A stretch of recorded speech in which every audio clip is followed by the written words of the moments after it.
Kasmet balandžio 27 dieną yra švenčiama medicinos darbuotojų diena. Greitosios medicinos pagalbos darbuotojai dirba visą parą ištisus metus, todėl šios profesijos darbo specifika yra išskirtinė ir reikalauja ypatingo psichologinio pasiruošimo. Greitosios medicinos pagalbos darbuotojai dirba ir per šventinės dienas, o jų darbo laikas kiek kitoks nei įprastai dirbančių žmonių. Po paros darbo medikų pamainos kasdien keičiasi 7 val. Ryto.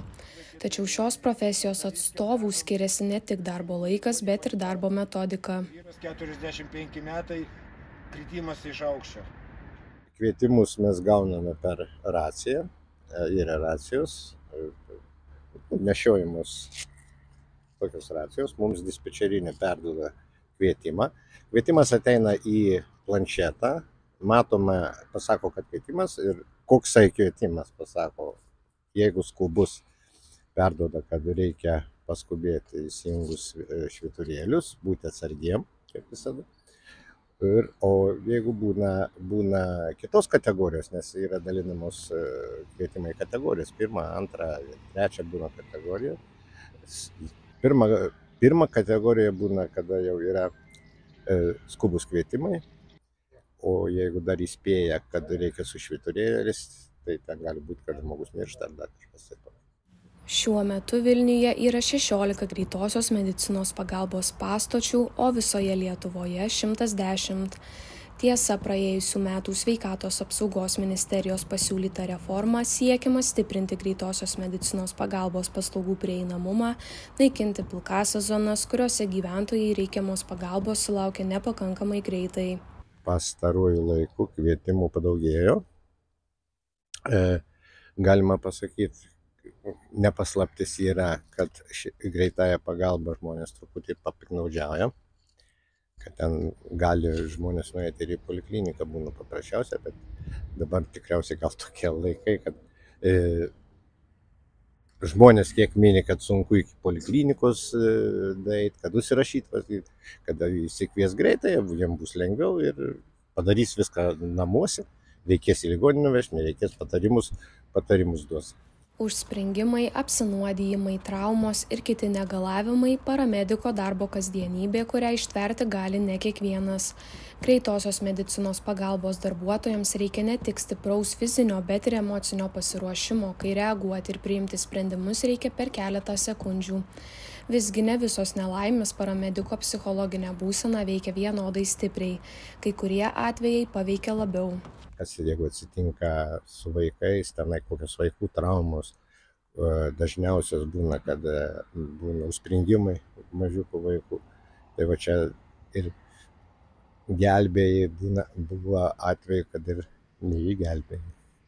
Tai čia jau tada lieka, giliau kažkaip yra, pavyzdžiui, per visą tą darbo laikotarpį, vis tiek, kiek tu pradirbai ar 15 ar 20 metų, kai kurie kvietimai išlieka atminty. Paramedikas – didelės atsakomybės, stipraus pasiruošimo ir mokslo reikalaujanti profesija. Tačiau, anot paramedikų, šiais laikais visuomenė dažniau nuvertina nei įvertina greitosios medicinos pagalbos darbuotojus. Nuvertina žmonės, kad aš įsikviesiu, padarysiu viską, o gal kitam žmogui, kai sako, kitam žmogui tuo metu, gal tikrai jau reikia, o mes jau kai atvažiuoju į kvietimą, kad nors su ligoniu jau dirbi viskas, o ten nieko iš tikrųjų ūmaus nėra, kad grėstų pavojus gyvybei, o gal kitame kvietime yra žmogui dar blogiau. Įvairios įrangos pilnas greitosios medicinos pagalbos automobilis, ryški apranga ir medicinos priemonių prikrauta didelė kuprinė – paramediko atributika. Dažnai tik to neužtenka, norint išgelbėti gyvybę. Kiekvienas nelaimės atvejis labai individualus, todėl prieš suteikiant pagalbą reikia gerai pamąstyti ir įvertinti aplinkybes. Vieniem paprastai žmonėm infarktas yra infarktas, mokinaisi, skaitai knygą, kaip mes vadinam, knyginis ligonis. Kitam infarktas visai ne į tą pusę, visai net nepanašu, labai reikia daug pagalvoti, kitą kartą ir kardiogramą gali neparodyti, kad infarktas.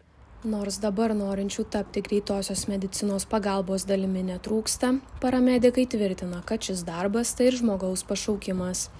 Dabar greitosios medicinos pagalbos tarnyboje dirba 2743 darbuotojai, o norinčių prisijungti prie paramedikų komandos ieško įvairiuose Lietuvos miestuose. Vieni jų – Vilnius, Marijampolė, Telšiai. Tiesa, norinčius įsivertinti, ar paramediko darbas tikrai jums, greitosios medicinos pagalbos tarnyba organizuoja savanorystės programas, kuriuose savanoriai įtraukiami į darbą ir teikia greitąją medicinos pagalbą. Vienas dalykas, kas yra ir dabar gerai, kada, pavyzdžiui, yra medikų studentų, kurie vis ateina, priima mūsų, čia aš nežinau, būdavo ateina pas mus savanoriauti, pamatyti tą. Ir yra buvę keletą, kurių merginų dirbo su manim. Ir praėjus gal 3-4 budėjimai, savaitėm, 2, ir pagalvoja, sako, gal aš ne čia papuoliau.